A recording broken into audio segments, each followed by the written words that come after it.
There's a weight to a life well lived, and no one ever tells you about it. It's not the weight of regret, not exactly. It's the weight of the life itself. The house you built, room by room, the furniture you bought, piece by piece, the memories you stacked in boxes in the attic, one on top of the other. For 40 years, I was a civil engineer.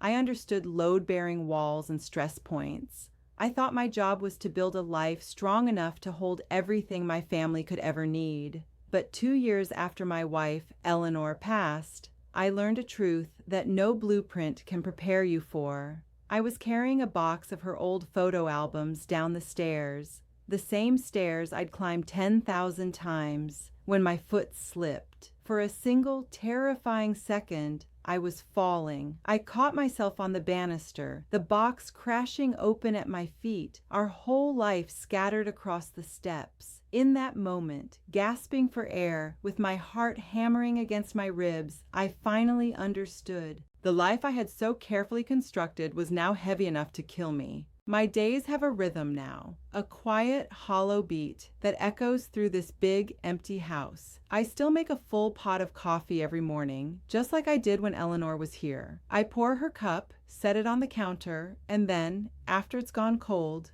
I pour it down the drain.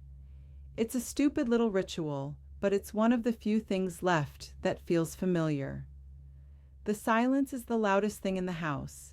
It's in the guest rooms that are never used, in the faint scent of her perfume that still clings to the curtains in our bedroom, in the second armchair by the fireplace that sits empty. My children call, of course. They check in, ask if I need anything, but they still see me as the patriarch, the unshakable foundation of the family. They don't see that the foundation is cracking. They don't understand that I'm not living here anymore. I'm just the curator of a museum dedicated to a life that is over, and the maintenance is becoming more than I can bear. Every leaky faucet, every dusty surface, feels like a personal failure, another piece of our shared past that is slowly falling into disrepair. You spend the first half of your life accumulating. You think you're building a fortress against uncertainty, a monument to your love and your hard work. You fill it with symbols of success, with tools for a future you plan to have one day, with keepsakes of a past you never want to forget. Then one day you wake up and realize you're not living in a fortress. You're trapped in a storage unit. You're a prisoner of your own legacy. The most terrifying thought I've ever had wasn't about dying. It was the slow, creeping realization that I might have spent my entire life confusing the act of building a life with the act of living one. Eleanor was the life. I was just the engineer, and now I'm left alone with the structure, and it's cold and it's empty, and I know if I don't find a way out, it will become my tomb. This isn't a story about grief, not really. It's a story about the brutal, necessary work of letting go. It's about what happens when you finally decide to choose lightness, before the weight crushes you completely. My mornings are a quiet ritual of pretending. The coffee maker hums to life, brewing a full pot, the rich aroma filling a kitchen that is now 2 sizes too big.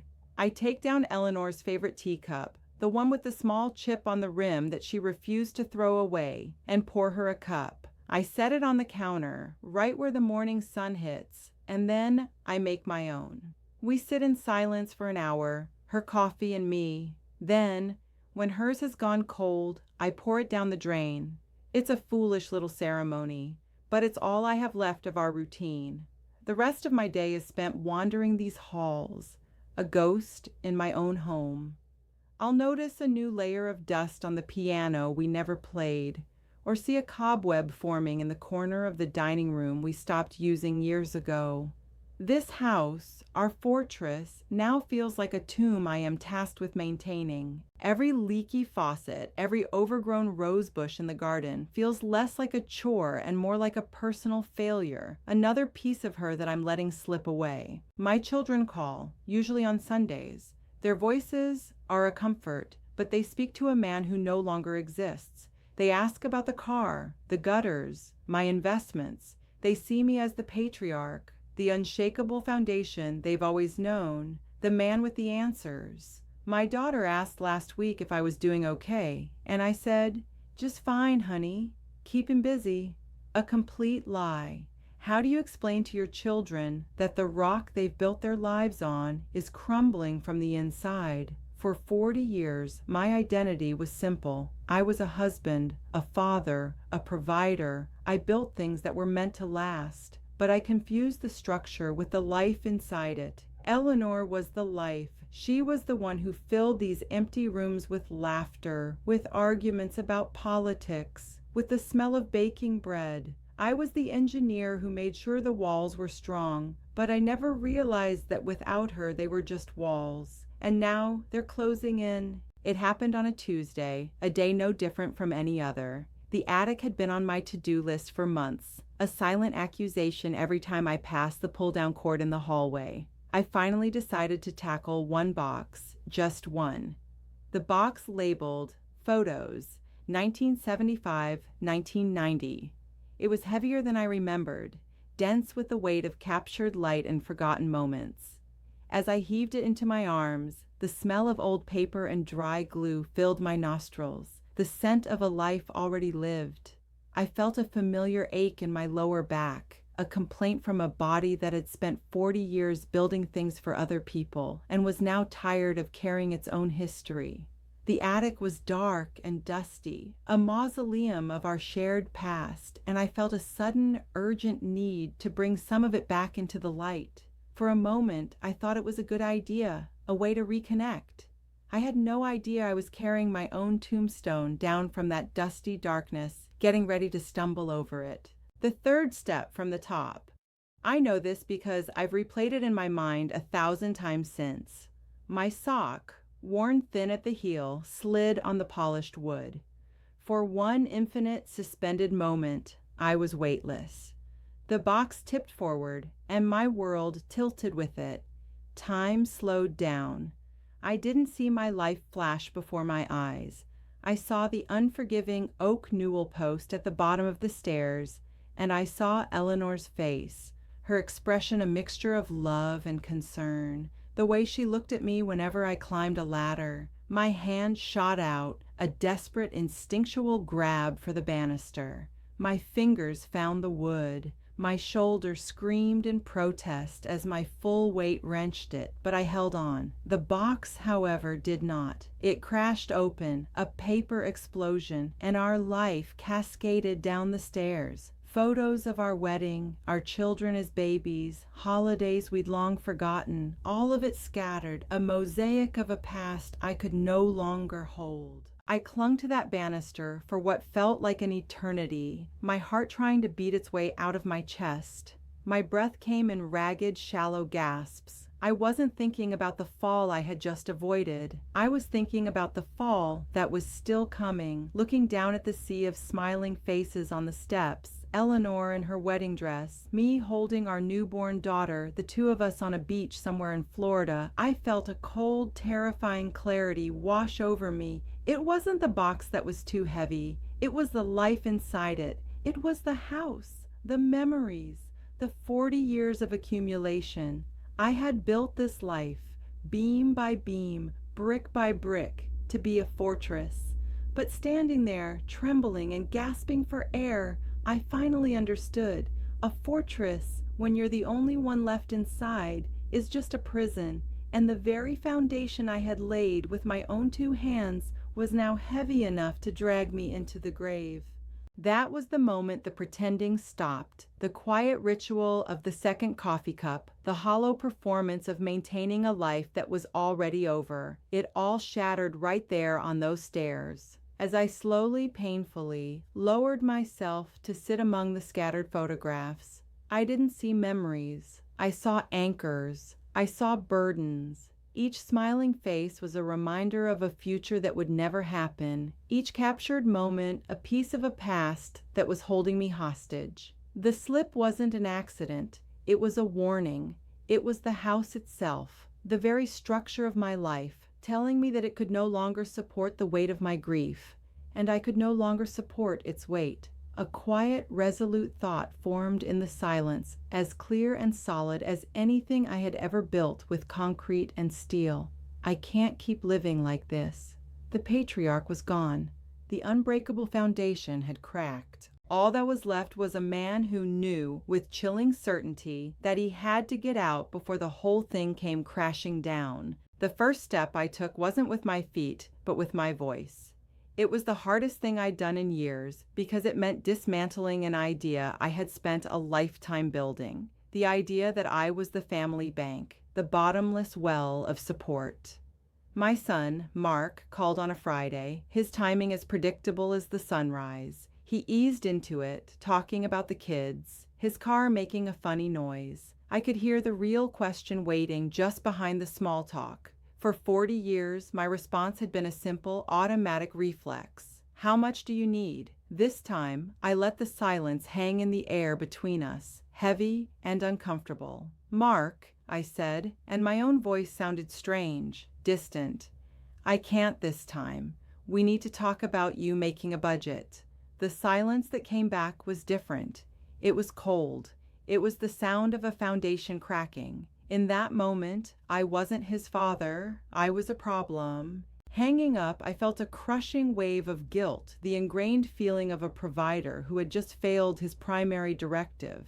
But beneath it, buried deep, was something else, a tiny, fragile seed of freedom. I had finally admitted that the fortress I built for them had also become my own prison. The next ghost lived behind a door I hadn't touched since the funeral. Eleanor's closet. When I finally turned the knob, the air that escaped was thick and still, carrying the faint, sweet scent of her perfume. It was like opening a perfectly preserved tomb. Her clothes hung in a silent, orderly row, a fabric timeline of our life together. The simple cotton dress she wore on our honeymoon in Maine, the deep blue silk from our daughter's wedding, the soft, faded cardigan that still held the shape of her shoulders, the one she wore curled up on the sofa during winter storms. My hands shook as I reached out to touch the sleeve. This wasn't just cleaning a closet. It was a physical act of erasure. Each item I folded and placed into a cardboard box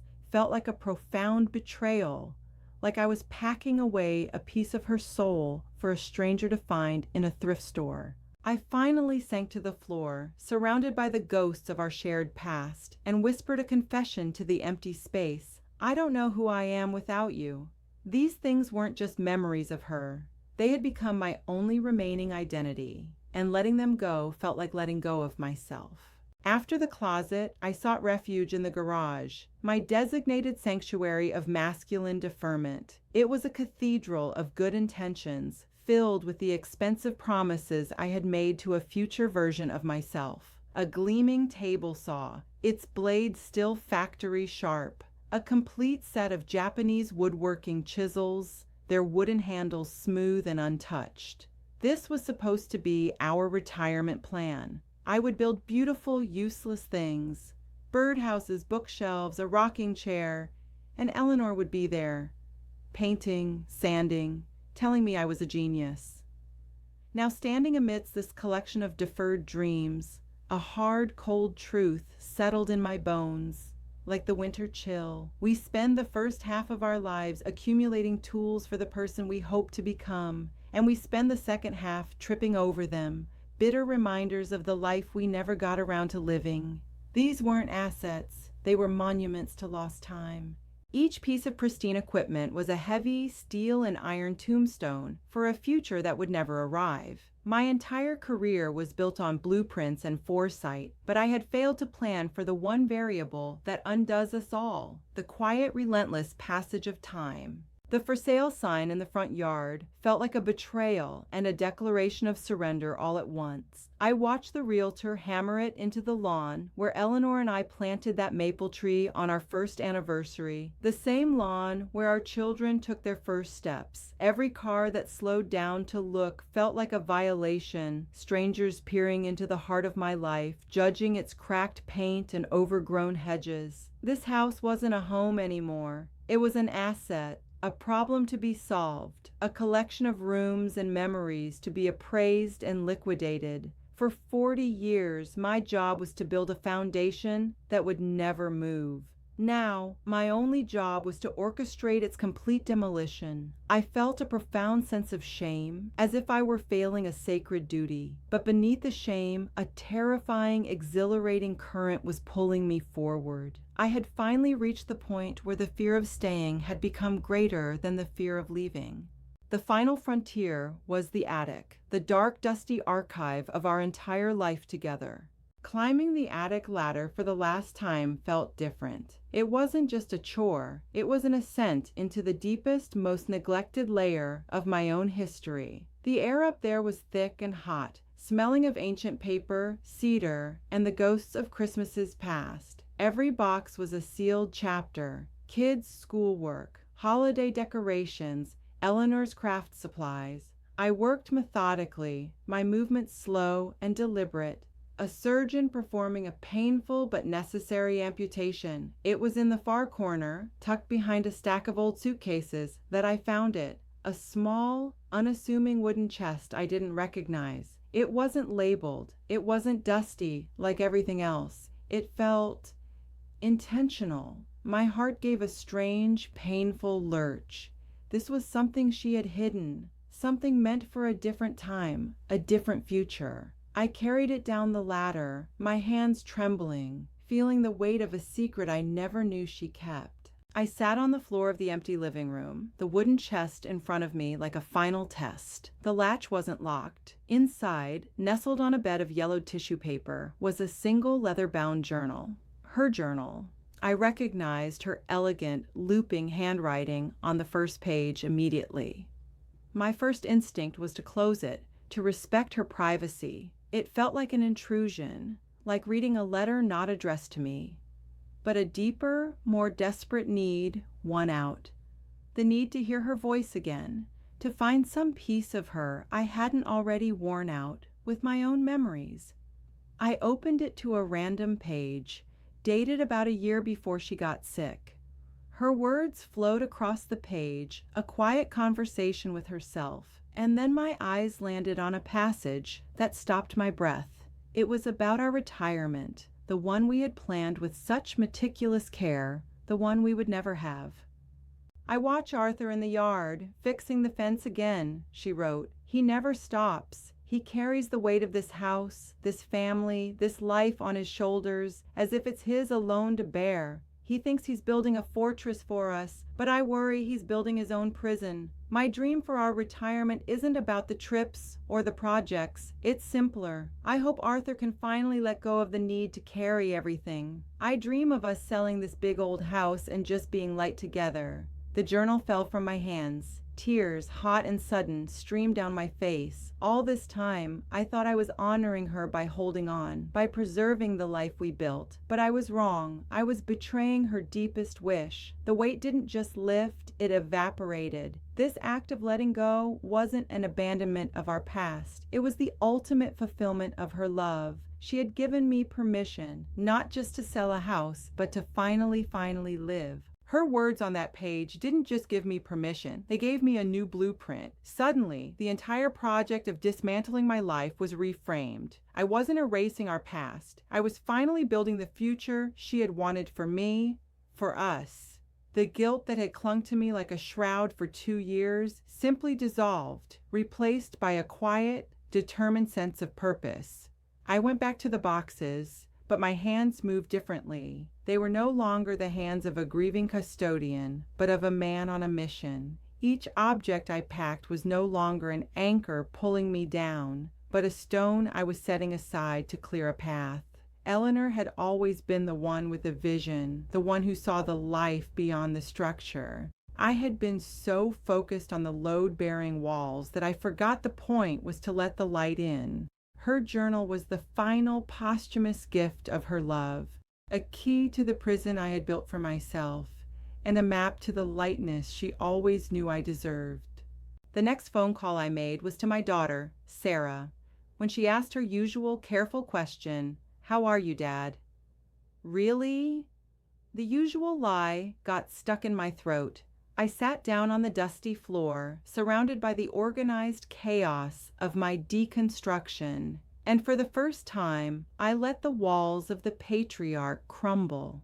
Honey, I'm not okay, I said, the words feeling foreign and true all at once. For 40 years, I thought my job was to be the strong one, to have all the answers. The truth is, I'm lost, and I'm carrying so much weight I can barely breathe.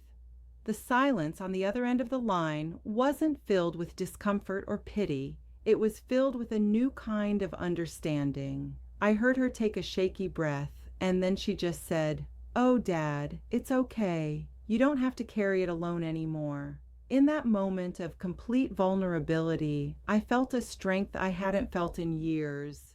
It wasn't the strength of a provider, but the strength of a man finally brave enough to admit he was just a man. The last day in the house was quiet. The rooms were empty, their voices gone, the walls bare where our life had once been hung. I walked through it one last time, my footsteps echoing on the hardwood floors. There was no sadness, no crushing sense of loss. The ghosts were gone. I realized then that I had been wrong about everything. The house wasn't a vessel for our memories, it was just a container. Eleanor wasn't in the scent of her perfume in the closet or in the chipped teacup on the counter. She was in me. She was in the courage I found in her journal, in the love that gave me the strength to let go, in the memory of her laughter that I could now carry with me, weightless and free. I closed the front door behind me for the last time, turned the key in the lock, and felt the profound, clean click of a chapter ending. I wasn't leaving a home. I was stepping out of a monument and back into my own life. I'm sitting on the balcony of my new apartment now. It's small, just 2 rooms, but the morning sun floods the entire place. There's a single bookshelf, a comfortable chair, and the air smells like fresh paint instead of old dust. For the first time in years, I feel a sense of peace that isn't just the absence of noise. It's the presence of possibility. For so long, I believed my greatest act of love for Eleanor was to preserve the world we had built, to stand guard over our shared history like a loyal sentinel. I was so profoundly wrong. My real duty, the final and most important act of love, was to dismantle the monument and carry the love forward. Her memory isn't in the chipped teacup or the dusty boxes in the attic. It's here, in the warmth of the sun on my face, in the freedom to breathe without the weight of 1,000 objects pressing down on my soul. I finally understand that you don't honor the dead by turning your life into a museum. You honor them by living, by taking the love they gave you and letting it be the fuel for a new journey, not the anchor to an old shore. Last night, I pulled out an old map, the one we used to keep in the glove box of the car for our imaginary road trips. I spread it out on my small kitchen table, its creases worn like wrinkles, and I found the national park we always promised ourselves we'd see one day. I have a single photograph of Eleanor on my nightstand, the one where she's laughing so hard her eyes are crinkled at the corners. I picked it up and whispered to her smiling face, "Okay, Ellie, time for our trip." For 40 years, I was a civil engineer. I built things designed to withstand the crushing forces of time. But the most important lesson I ever learned came long after I retired. A life is not a structure to be maintained, but a current to be followed. Don't wait for a fall on the stairs to teach you what is heavy and what is essential. Don't confuse the things you've gathered with the life you've actually lived. A full life isn't measured by what you accumulate, but by what you find the courage to release. Please learn to choose lightness now, before you no longer have a choice.